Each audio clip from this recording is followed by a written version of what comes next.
우리는 갈라디아서 6장 8절에서 10절의 이 말씀을 통하여서 예수의 흔적을 가지라 라고 하는 그런 제목을 가지고 하나님의 은혜를 나누고자 합니다. 갈라디아서는 사도 바울이 1차 전도 여행에서 이제 소아시아 지역에 복음을 전하고 그리고 그곳에 교회를 개척하게 됩니다.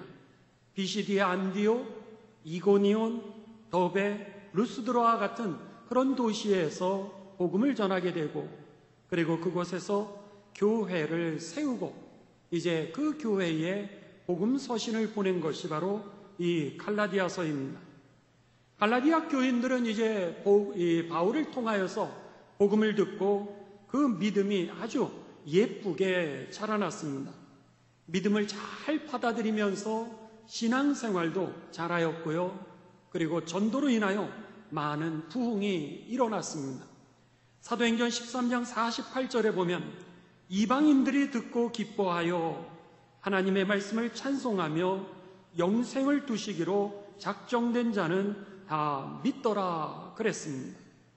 뿐만 아니라 사도행전 14장 21절에 보면 복음을 그 성에서 전하여 많은 사람을 제자로 삼고 루스드라와 이고니온과 안디옥으로 돌아가서 이 사도행전의 그 기록을 보게 되면은 이 갈라디아 지역에 있는 사람들이 복음을 듣고 그들이 하나님의 말씀을 찬송하고 기뻐하며 많은 사람들이 전도가 되어지는 부흥을 이루게 되었음을 우리들에게 분명히 가르쳐주고 있습니다. 그런데 이렇게 믿음이 예쁘게 잘 자라나던 이 갈라디아 교회에 유대적 율법주의자라고 불리우는 거짓 교사들이 들어오게 됩니다. 그들이 이제 바울 사도의 사도권을 흔들게 되고 그리고 복음에 혼돈을 주게 되게 됩니다. 이 유대적 율법주의자들은 예수님을 인정은 했습니다.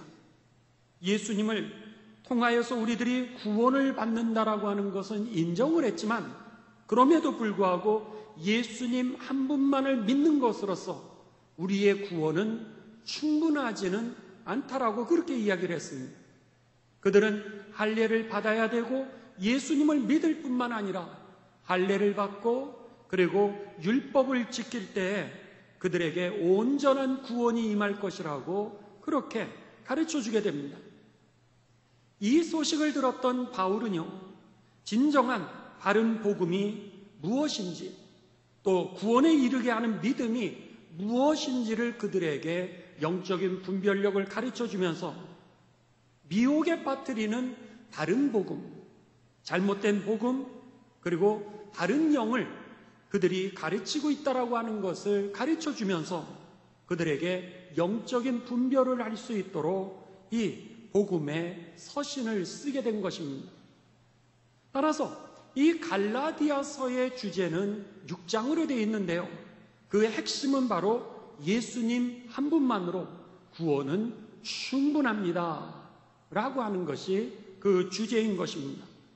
동시에 바울은 이 갈라디아 교인들에게 예수님 한 분만으로 충분하니 그 복음을 누리라, 그리고 그 복음의 자유를 가지라고 그렇게 가르쳐주고 있는 겁니다. 여러분, 예수님 한 분만으로 충분한 구원받은 믿음이 되시기를 주님의 이름으로 축원합니다. 그리고 예수님을 통해서 우리들에게 베풀어 주시는 하나님의 그 구원의 은총을 누리는 데까지, 자유할 뿐만 아니라 누리는 데까지 나아가는 그런 삶이 되시기를 주님의 이름으로 축원합니다. 그렇습니다. 믿는다, 우리가 믿음이라 그랬을 때 믿는다라고 하는 게 도대체 뭐냐라고 하는 겁니다. 그랬을 때 성경은 우리들에게 믿는다라고 하는 것은 예수님이 메시아라고 하는 사실, 예수님이 그리스도라고 하는 사실을 믿는 겁니다. 예수님이 메시아라고 하는 이 단어는 그리스도라고 하는 단어와 동일한 단어인데요. 구약의 히브리어로 메시아, 그 다음에 신약의 헬라어로 그리스도라고 하는 표현입니다. 그 뜻은 다 여러분 구원자다, 그런 의미입니다. 그러니까 예수님이 구원을 주신다라고 하는 것, 그것을 믿는 게 믿음의 핵심입니다. 이것이 믿음의 전부입니다. 그러면은 예수님을 믿고 난 이후에 우리는 어떻게 살 것인가? 그 다음부터는요, 여러분, 믿음을 따라서 살면 되는 겁니다. 이 믿음을 따라서 예수님을 믿으면서 학생들은 학교에 잘 다니면 되는 거고요. 또 청년들은 직장에 가면 되는 거고요. 또 결혼하면 되는 겁니다. 이 믿음을 가지고 결혼하고, 이 믿음을 가지고 아기를 낳고, 이 믿음을 가지고 집을 사고, 이 믿음을 가지고 여러분 일생 동안 하나님을 예배하면서 사는 것, 이것이 바로 신앙 생활인 것입니다. 때때로 우리가 이 믿음을 가지고 살 때 여러분 잘 일이 풀리지 않을 때가 있습니다. 모든 일이 다 늘 잘 되는 게 아니라 때로는 막힐 때도 있습니다. 그럴 때는요, 여러분 기도하시기 바랍니다. 기도하면 내가 응답해 주겠다고 그렇게 말씀하지 않았습니까? 또 여러분이 이제 이 믿음으로 살아가는데 때로는 혼란이 오는 데가 있습니다. 내가 이것을 선택해야 될지 이것을 선택해야 될지, 내가 여기에 서야 될지 저기에 서야 될지, 이런 혼란이 왔을 때는요, 여러분 하나님이 우리를 창조하신 다음에 매뉴얼을 주셨습니다. 그 매뉴얼이 뭐냐면 성경책입니다. 그렇게 우리가 무언가 어디에 서야 될 것인가, 어떻게 행동해야 될 것인가, 그런 주저함이 올 때는 성경을 피십시오. 그리고 성경을 보고 그리고 배우십시오. 그러면 이 성경을 통하여서 하나님께서요, 우리들에게 지혜를 허락해 주실 것입니다. 우리가 이렇게 기도하고 성경을 보는 가운데 놀랍게도요, 성령님이 역사하십니다. 성령님이 역사하시면서 우리들에게 가르쳐 주시고요, 그리고 우리에게 지혜를 주시고, 때로는 우리가 잘못된 길로 가지 아니하도록 우리를 꾸짖어 주시게 됩니다.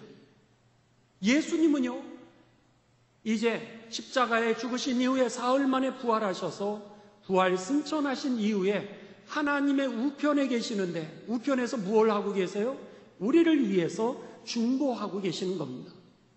그러니까 하나님께서요, 오늘 예수님을 믿는 사람들에게 성부와 성자와 성령 삼위일체가 되어서 우리를 보호해 주실 뿐만 아니라 우리의 삶을 이끌고 계시기 때문에 여러분, 예수님 믿고 그 믿음대로 살면서 세상에서는 정말 그리스도인답게 그렇게 사시고요, 그리고 모여서는 함께 하나님의 영광을 돌리는 예배자가 되시기를 주님의 이름으로 축원합니다.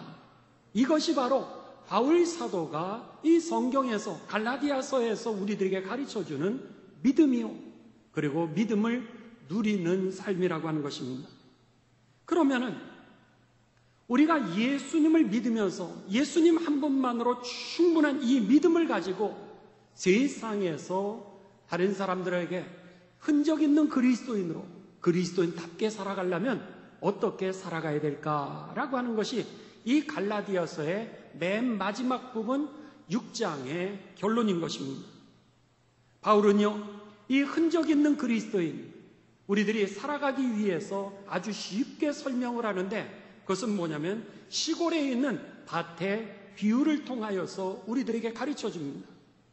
우리들이 신앙생활에 있어서 무엇을 갖다가 뿌리느냐, 밭에 씨를 뿌리면은 그것에 의하여서 여러분 거두게 되는 것처럼 신앙생활도 내가 흔적 있는 그리스도인의 삶이 되려면은 어떤 씨를 뿌려야 어떤 추수를 우리가 할 수 있는지, 어떤 신앙의 열매를 맺을 수 있는지를 이 쉬운 시골의 밭에 씨 뿌리는 비유를 통하여서 가르쳐주고 있습니다. 여러분들이 많이 들었던 그런 리더십 교육이라든지 성품 교육에 있어서 이런 이야기 있지 않습니까? 생각을 심으면 행동을 거두고, 행동을 심으면 습관을 거두고, 습관을 심으면 성품을 거두고, 성품을 심으면 운명이 달라진다. 이런 얘기들을 많이 들으셨을 겁니다. 바울이 지금 그 얘기를 하는 겁니다. 오늘 콩 심은 데 콩 나고, 팥 심은 데 탐난다라고 하는 그런 원리였던 거죠. 우리가 신앙생활을 잘 할 수 있는 길은 우리가 좋은 씨를 땅에 뿌리면은 신앙생활을 잘 할 수 있게 되고요. 또 나쁜 씨를 뿌리게 되면은 나쁜 열매를 거둘 수밖에 없다라고 하는 것이 신앙생활을 잘하는 비결임을 흔적 있는 그리스도인의 삶의 방법을 가르쳐 주고 있는 것입니다. 그렇다면 오늘 성경을 통하여서 우리가 좀 더 자세하게 예수님을 믿은 이후 흔적 있는 그리스도인으로 어떻게 살아갈까? 자, 갈라디아서 6장 8절입니다. 6장 8절에 보면 첫 번째로 성령을 따라 살아라, 그렇게 가르쳐 줍니다. 갈라디아서 6장 8절, 자기의 육체를 위하여 심는 자는 육체로부터 썩어질 것을 거두고 성령을 위하여 심는 자는 성령으로부터 영생을 거두리라 그랬습니다. 신앙생활에도 아주 중요한 원리가 있는데 무엇으로 심든지 그대로 거두는 원리에 대하여 지금 바울 사도는 우리에게 가르쳐 줍니다. 콩 심은 데 콩난다는 거예요. 팥 심은 데 팥난다라고 하는 겁니다. 그런데 만일 우리가 육체를 위한 씨앗을 만약에 밭에다가 뿌리게 된다면 우리가 육체의 열매를 얻게 됨으로 인하여서 결국은 썩어질 것들을 거두게 된다라고 하는 겁니다. 도덕적인 부패의 과정이 시작되고요. 더 나아가서 점점 더 우리들의 삶은 악화되면서 결국은 망하게 될 거라고 하는 겁니다. 따라서 바울은 우리가 이 신앙생활을 잘하는데 흔적 있는 그리스도인으로 살아가는데 꼭 피해야 될 것이 있는데 그것이 뭐냐? 바로 육체를 위하여 씨를 뿌리는 것을 피해야 된다라고 가르쳤던 겁니다. 이전에 가졌던 우리의 육체의 소욕을 따라서 자꾸 따라가게 되면은 내 안에 있는 그 성령께서 소멸되기 때문인 것입니다. 우리에게 임재하신 성령님이 사라지는 것은 아닙니다. 그렇지만 마치 성령님께서 없는 것처럼 우리가 그런 삶을 살아가게 되고 육체의 본성을 따라서 살다 보면은 규모 없이 살아가게 될 뿐만 아니라 육체적인 부패를 가져오게 되고 도덕적인 타락을 가져오게 되고 그 이후에는 영적인 성품을 잃어버리게 된다라고 하는 것입니다. 그래서 오늘 본문 말씀 바로 앞에 보시면 갈라디아서 5장 19절에서 21절에 이렇게 바울 사도는 우리들에게 가르쳐 줍니다. 육체의 일은 분명하니 곧 음행과 더러운 것과 호색과 우상숭배와 주술과 원수 맺는 것과 분쟁과 시기와 분냄과 당짓는 것과 분열함과 이단과 투기와 술취함과 방탕함과 또 그와 같은 것들이라. 전에 너희에게 경계한 것 같이 경계하노니 이런 일을 하는 자들은 하나님의 나라를 유업으로 받지 못할 것이요. 성령을 받아서 예수님을 잘 믿기를 원했는데 우리가 그 다음에는 어떻게 되는 거예요? 육체의 씨를 자꾸 뿌리게 되면 성령의 그 역사하심이 우리들 가운데 나타나지 않는다라고 하는 겁니다. 오히려 반대로 영적인 성품들, 성령의 열매들을 잃어버리게 된다라고 하는 거죠. 그런데 반대로 이번에는 성령의 씨를 우리들이 심는다면 어떻게 되는가? 오늘 바울 사도는 우리들에게 영생을 얻게 될 것이라고 그렇게 가르쳐 줍니다. 우리가 성령의 씨를 뿌린다면 그 다음에는 도덕적으로 성장할 거라고 하는 거예요. 우리가 성령의 씨를 뿌리면은 그 다음에는 하나님과 교제가 여러분 점점 깊어진다라고 하는 겁니다. 그래서 우리들의 일상이 하나님과 동행하는 삶이 될 뿐만 아니라 이 하나님의 그 동행하는 삶이 영원한 하나님의 나라로 잇대어지게 된다라고 하는 것이죠. 이것을 갖다가 바울 사도는 뭐라 그랬냐면 영생이다 이렇게 얘기했습니다. 오늘 우리가 성령의 씨를 뿌릴 때 내 안에 그 하나님의 영이 임하게 되면서 오늘 여기에서도 여러분 영생을 누리게 되는 겁니다. 죽어서만 하늘나라에 가는 영생이 아니라 오늘 여기 속에서도, 이 삶 속에서도 평화를 누리게 되는 겁니다.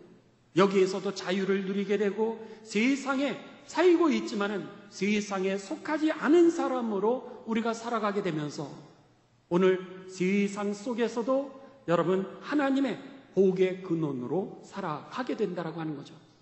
그래서 성경에서는 이 영생이라고 하는 것을 단지 죽어서 가는 하늘나라의 영생만이 아니라 천국인 이미 너희에게 임하였느니라, 이렇게 우리들에게 선포했던 겁니다. 여러분, 오늘 우리들의 삶 가운데 꼭 심어야 될 것이 있는데 그게 뭐냐? 바로 성령의 씨를 심기를 주님의 이름으로 축원합니다. 피해야 될 것은 뭐라고요? 육체의 씨를 심는 거라고 하는 것이죠.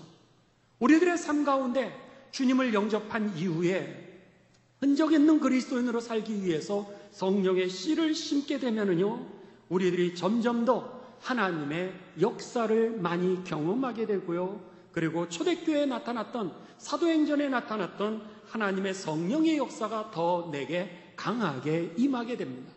그러면서 성령의 역사가 내게 열매로 나타나게 되는 것이죠. 그래서 갈라디아서 5장 16절에서 18절에 보면 바울은 우리들에게 이렇게 가르쳐 줍니다. 내가 이르노니 너희는 성령을 따라 행하라. 그리하면 육체의 욕심을 이루지 아니하리라. 육체의 소욕은 성령을 거스르고 성령은 육체를 거스르나니 이 둘이 서로 대적함으로 너희가 원하는 것을 하지 못하게 하려 함이니라. 여기에 너희가 원하는 것은 뭐죠? 하나님께 영광을 돌리는 삶일 겁니다. 그런데 오늘 이 육체의 소욕이라고 하는 것은 우리로 하여금 하나님께 영광을 돌리는 일을 하지 못하게 한다라고 하는 것입니다. 18절 계속해서 봉독합니다. 너희가 만일 성령의 인도하시는 바가 되면 율법 아래에 있지 아니하리라. 율법 아래에 있지 아니한다라고 하는 게 이게 무슨 말씀이에요? 너희가 복음 안에서 자유하리라. 너희가 복음을 누리게 되리라. 이렇게 말씀하는 겁니다. 여러분, 오늘 성령을 위하여서 심는 사람이 되시기를 주님의 이름으로 축원합니다. 그때 비로소 우리들은요, 흔적 있는 그리스도인으로 살아가게 되는 겁니다. 두 번째입니다. 두 번째는 갈라디아서 6장 9절입니다. 6장 9절에 우리들에게 선을 행하되 낙심하지 말라라고 그렇게 가르쳐 줍니다. 우리가 선을 행하되 낙심하지 말지니 포기하지 아니하면 때가 이름에 거두리라 그랬습니다. 이제 두 번째, 우리가 흔적 있는 그리스도인의 삶을 살기 위해서 바울 사도는 여전히 이 씨를 뿌리는 그 비유를 통하여서 우리들에게 쉽게 설명을 하게 됩니다. 우리가 선을 행하게 됩니다. 하나님의 영광을 드러내기를 원하고요, 하나님의 말씀대로 우리가 살아가기를 소원하게 됩니다. 그러면서 내 안에 선을 행하기를 원하는 그 마음이 있게 되는데, 문제는 여러 가지 장애물이 있다라고 하는 겁니다. 그 장애물을 우리가 만나게 될 때마다 우리는 거기에서 멈칫하게 되는 거죠. 그러다가 어떻게 됩니까? 여러분, 우리가 포기하게 된다라고 하는 겁니다. 지금 이 바울은 뭐라고 그러냐면 참으라는 거예요. 선을 행하면서 문제를 만난다 할지라도, 어려움을 만난다 할지라도, 장애물을 만난다 할지라도 오늘 참고 인내하라는 거예요. 계속해서 성령의 씨를 뿌리라고 하는 겁니다. 그러면은 때가 됐을 때, 내 때가 아니라 하나님의 때가 되었을 때 반드시 하나님이 이루어 주실 것이라는 거예요. 그 믿음이 있게 되시기를 주님의 이름으로 축원합니다. 여러분, 한번 생각해 보십시오. 농부가요, 이제 씨를 뿌리게 됩니다. 그런데 씨를 뿌리다가 너무 힘든 거예요. 힘들어가지고 중간에 그냥 내가 여기까지만 뿌리겠다, 이렇게 하고 도중 하차를 했다고 생각해 보십시오. 어떻게 되겠습니까? 요만큼만, 그 뿌린 만큼만 그는 거두게 될 것입니다. 그러고 나서 뿌리지 않은 데는 어떻게 되죠? 뿌리지 않은 데는 잡초가 날 겁니다. 그런데 그 잡초가 나게 되면 어떻게 돼요? 잡초가 그 뿌렸던 그 농부의 씨앗의 그 열매들을 다 삼켜버리고 말 겁니다. 그의 영양분을 다 뺏어가고요. 그리고 거기에다 엉겅퀴를 내게 돼서 감아버리게 되고, 그리고 나서 죽이게 될 겁니다. 그러면은 농부가 뿌렸던 그 씨조차도 제대로 열매를 거두지 못하게 되는 것이죠. 마찬가지입니다. 우리가 믿음대로 살려고 그러고 하나님의 영광을 드러내려고 그렇게 살려고 모든 사람이 그럽니다. 그런데 문제는 중간에 장애물을 만나게 되었을 때 거기에 낙심하게 된다는 거죠. 그런데 낙심하는 정도가 아니라 우리가 멈추게 되면 그 옆에 빈 공간에 있었던 이 육체의 소요, 오늘 그 가라지들이 넘어와가지고 결국 우리를 삼키게 된다라고 하는 겁니다. 여러분, 그런 일들은 많이 경험하지 않습니까? 저도 유학을 할 때 이제 저는 기숙사 같은 데서 살아왔었습니다. 제가 결혼을 하고 나서 군 먹으러 가니까 군의 관사에서 살았고요. 또 유학을 가니까 학생들 기숙사에서 살았습니다. 그러던 어느 날 학교에서 전화가 왔습니다. 어느 목사님 사택이 비었는데 거기서 살아보지 않겠냐고. 너무 좋았습니다. 가니까요, 이렇게 마당도 있고 그리고 풀도 있고 너무너무 평화로웠습니다. 그런데 여름에 비가 오고 햇볕이 쨍쨍 쬐니까요, 풀들이, 잔디가 얼마나 빨리 자라나는지 막 일주일이 되면 이만큼씩 자라나는 겁니다. 그러니까 이것을 갖다가 이제 베야 됩니다. 만약에 이것을 베지 않고 그대로 놔두면 동네의 미관을 해친다 그래서 벌금이 주어지게 됩니다. 그러니까는 안 할 수도 없는 거예요. 거기에서 이제 웽 하는 이 풀을 깎는 기계를 가지고서 처음으로 나가서 풀을 깎는 겁니다. 그런데요, 이 풀 깎는 기계가 제가 기술이 없다 보니까는 잘 되지 않는 겁니다. 그러니까 풀을 깎는 게 아니라 자꾸 돌을 치는 거예요. 돌을 치니까 자그마한 돌들이 웽 도는 그거에 의해서 딴 데로 튀는 겁니다. 잘못하면 다른 사람이 맞으면 큰일 나잖아요. 저도 그 돌이 튀어서 저에게 올까 얼마나 무서웠는지 모릅니다. 그러니까는 그것도 쉽지 않더라고요. 떼학볕에서 그것을 하고 나면 이제 좀 쉴까 그러면 며칠만 있으면 어느 사이에 또 올라가지고 또 깎아야 되고 또 깎아야 되고, 나중에는요 잔디 있는 게 부담이 되더라고요. 그리고 나서 여름이 지나면 좀 괜찮으려니 그렇게 생각을 했습니다. 겨울이 왔습니다. 잔디가 더 이상 자라지 않아 좋았습니다. 그랬는데 눈이 무릎까지 오는 거예요. 그러니 이번에는 눈을 치워야 되는 겁니다. 눈을 안 치우면은 사람들이 지나가다가 거기에서 미끄러지게 되면, 그 집 앞에서 미끄러지면 그 집이 다 병원비를 물어줘야 됩니다.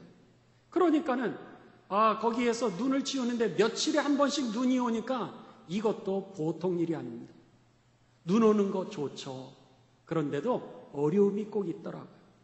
잔디에서 노는 거 좋죠. 그런데 잔디도 어려움이 많더라고요. 인생에 있어서 여러분, 어려운 문제가 없는 적은 한 번도 없습니다. 결혼을 해도 어려움이 있고요. 학교를 다녀도 어려움이 있고, 직장을 다녀도 어려움이 있다라고 하는 거죠. 거기에서 우리는 그리스도인답게 살고 싶어서, 믿음대로 살고 싶어서 열심히 애를 씁니다. 그런데 그 장애물을 만날 때마다 우리가 여러분 그 자리에서 중도에 하차하게 되면 무슨 일이 생기게 되느냐? 결국은 가라지가 자라나게 된다라고 합니다. 육체의 소욕들이 일어나기를 시작한다라고 하는 겁니다. 그러면서 성령의 소욕을 이제 감싸게 되고 덮게 되면서 여러분 성령의 역사가 더 이상 나타나지 못하도록 우리를 갖다가 잘못된 방향으로 이끌어 가게 되는 거죠. 지금 바울 사도가 그 얘기를 하는 겁니다. 우리가 예수님을 믿었다면은 그 다음부터 흔적 있는 그리스도인의 삶을 살기를 원하는데 어떻게 살 수 있느냐?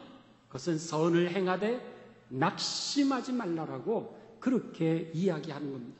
중도에 도중하차하지 말라고 하는 거예요. 왜냐하면 때가 되면 하나님이 거두실 것을 약속했기 때문에. 여기에서 낙심이라고 하는 단어는요, 헬라어 단어입니다. 그런데 이 낙심이라고 하는 단어는 우리가 여러분 옛날에 격투기라든지 아니면 권투 이렇게 경기를 많이 보셨을 겁니다. 근데 권투를 우리가 이렇게 보게 되면은 권투 선수들이 글러브를 끼고서 그리고 나서 이렇게 앞을 턱하고 얼굴을 갖다가 보호하기를 시작합니다. 이렇게 하면서 권투를 하는 거예요.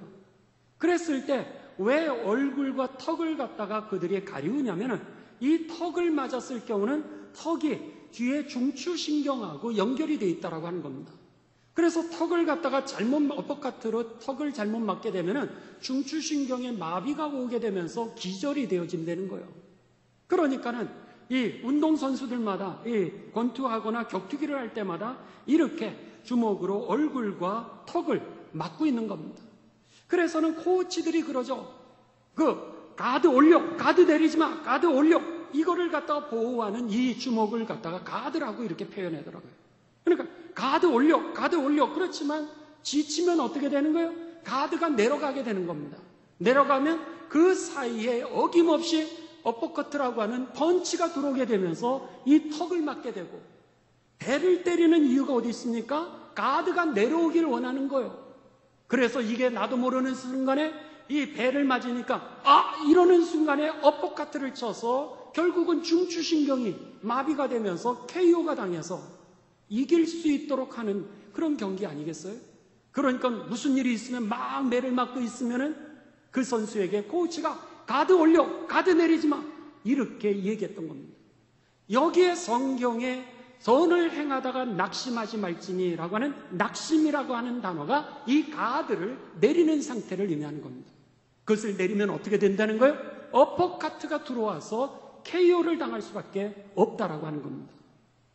오늘 우리가 믿음으로 살라 그럴 때 여러분 선을 행하되 낙심하지 마시고 때가 되면 하나님이 이루실 줄을 믿고 어려울 때는 기도하시고 분별이 되지 않을 때는 하나님의 말씀을 보시는 가운데 성령의 인도하심을 받아 여러분 최후의 승리를 얻게 되시길 주님의 이름으로 축원합니다.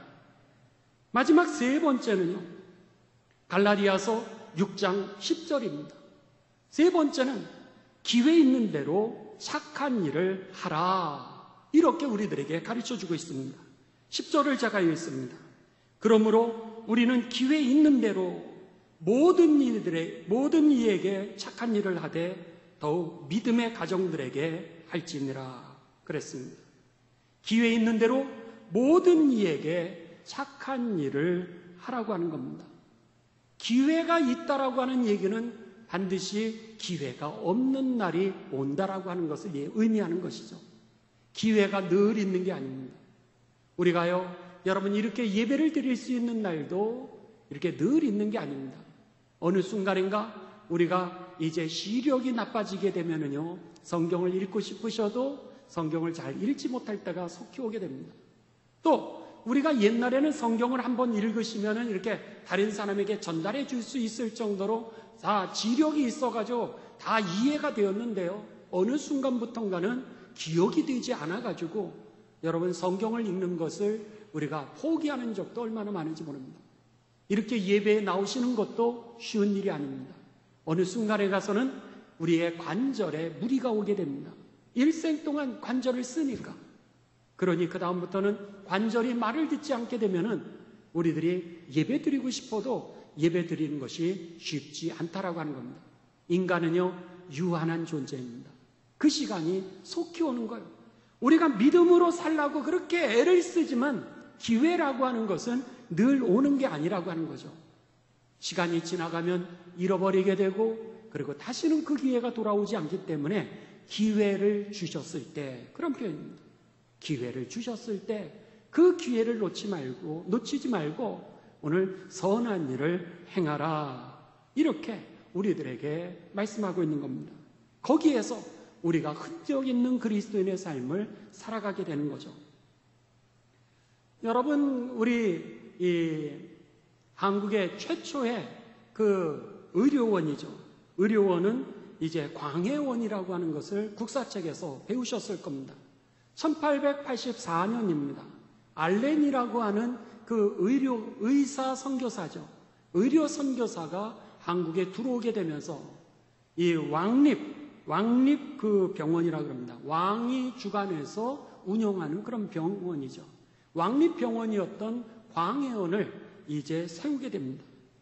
그런데 이 왕립병원이었던 광해원을 세운 지 16일이 지난 이후에 고종 황제가 이름을 개명하도록 명령을 합니다. 제중원. 그러니까 제중원이라고 하는 이 뜻은 많은 사람을 구제하는 집이라.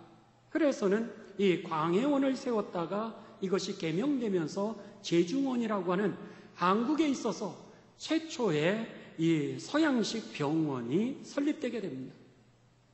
그랬는데 여기에서 제일 처음으로 이 병원을 설립했던 이 알렌 의료 선교사가 6년 동안 여기에서 섬기고는 안식년이 되어서 미국으로 들어가게 됩니다. 그 이후에 후임으로 헤론이라고 하는 그런 선교사님이 들어오시게 됩니다. 1890년 7월입니다. 그랬는데 그가 이질에 걸리게 되죠. 이질에 걸리게 되면서 한국에서 숨을 거두게 됩니다. 하나님의 부르심을 받게 되면서 여러분 결국 또 다른 선교사님이 오시게 됩니다. 이렇게 선교지에 선교한다는 게 쉬운 일이 아닙니다. 이 코로나 가운데 속에서도 선교하고 계시고 물론 철수해서 한국에 계시는 분도 계시지만 선교사님들을 여러분 귀하게 생각하시기를 주님의 이름으로 부탁을 드립니다.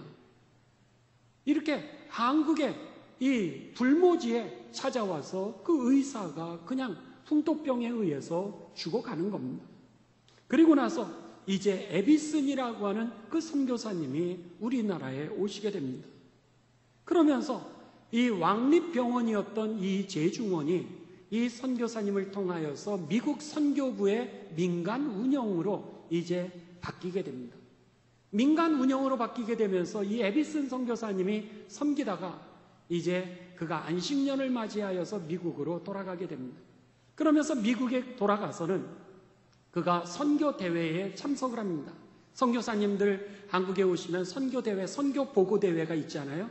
우리 교회에서도 선교보고를 하셨던 것처럼 이렇게 선교보고대회가 있었습니다. 그랬는데 이 에비슨 선교사님은 원래는 영국에서 태어나셔서 이제 카나다로 이민을 가셨고요.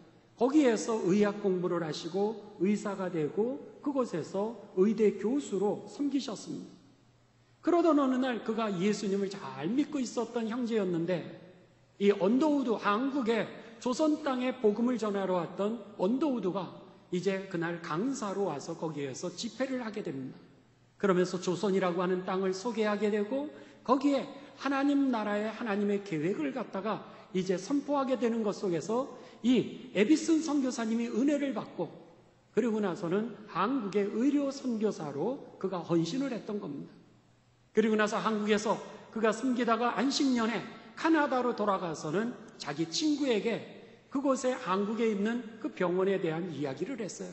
그러면서 우리 그 병원이 12평 반밖에 되지 않는데 너무나도 작다는 거예요. 의료 선교를 하기에는.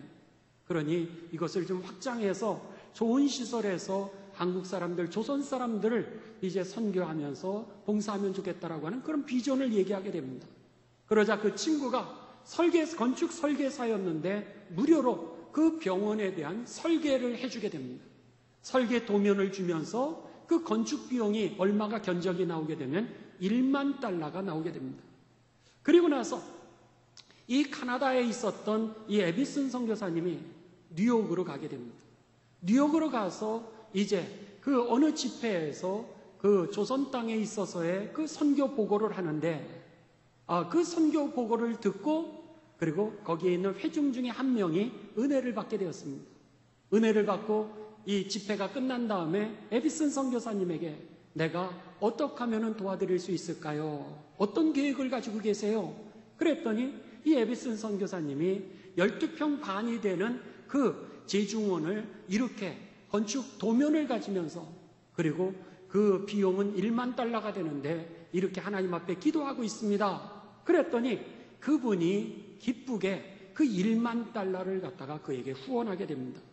그 당시에 현재 돈으로 1만 달러라 그러면 1200만 원입니다. 그러니 1800년대니까는 1만 달러라 그러면 지금의 10억 아니면 100억이 될 수도 있는 그런 돈이겠죠. 어마어마한 돈입니다. 그 돈을 갖다가 그가 그에게 기부를 하게 됩니다. 기부한 사람의 이름이 세브란스라고 하는 사람입니다. 세브란스가 이 돈을 갖다가 기증하게 되면서 그 기부자의 이름을 따라서 제주공원을 새롭게 리모델링하고 거기를 갖다가 세브란스 병원이라고 명칭을 하게 되고요. 그리고 그곳에 세브란스 의과대학을 설립하게 되면서 오늘날의 세브란스와 연세대학 의과대학이 생기게 된 겁니다. 너무나도 행복했습니다. 이 에비슨 선교사님이 이 병원을 통하여서 많은 사람들을 도와줄 뿐만 아니라 그리고 많은 사람들에게 복음을 전할 수 있게 되니 너무너무 행복해가지고 그가 세브란스에게 감사의 편지를 보내게 됩니다. 그는 그 편지에서 이렇게 썼습니다. 당신이 도움을 주어서 이렇게 아름다운 병원을 짓고 이렇게 의료 활동을 잘하고 예수 믿게 하니 얼마나 내 마음이 기쁜지 모릅니다. 이렇게 편지를 보냈더니 얼마 있다가 세브란스로부터 답장 편지가 왔습니다. 도움을 받아서 당신의 기쁜 마음보다 도움을 줄 수 있는 나의 마음이 훨씬 더 기쁩니다. 이렇게 편지가 왔어요. 여러분 얼마나 멋있습니까? 오늘 이 세브란스 로비에 가면은 거기에 하나의 작은 동상이 있는데 바로 그 세브란스라고 하는 사람의 그 동상이고 그 편지 내용이 거기 밑에 기록되어 있습니다. 여러분 그렇습니다. 오늘 우리들의 삶에 있어서 하나님의 은혜를 더 많이 경험하는 방법을 바울 사도가 지금 가르쳐주고 있는 겁니다. 뭐라 그래요? 기회가 있을 때 그 기회를 놓치지 말고 착한 일을 하려는 거예요. 그러면은 오늘 우리들이 기쁠 뿐만 아니라 그리고 하나님의 영광이 되어 흔적 있는 그리스도인의 삶이 될 거라는 거예요. 베풀고 나누는 삶이 되시기를 주님의 이름으로 축원합니다. 우리 교회도요, 여러분 70주년을 맞이해서 그 마닐라로부터 100km 정도 떨어져 있습니다. 그래서는 그 섬에 교회가 하나도 없는데 그 섬 사람들이 이제 육지로 나와가지고 마닐라라고 하는 도시로 간다든지 이렇게 그 길목입니다.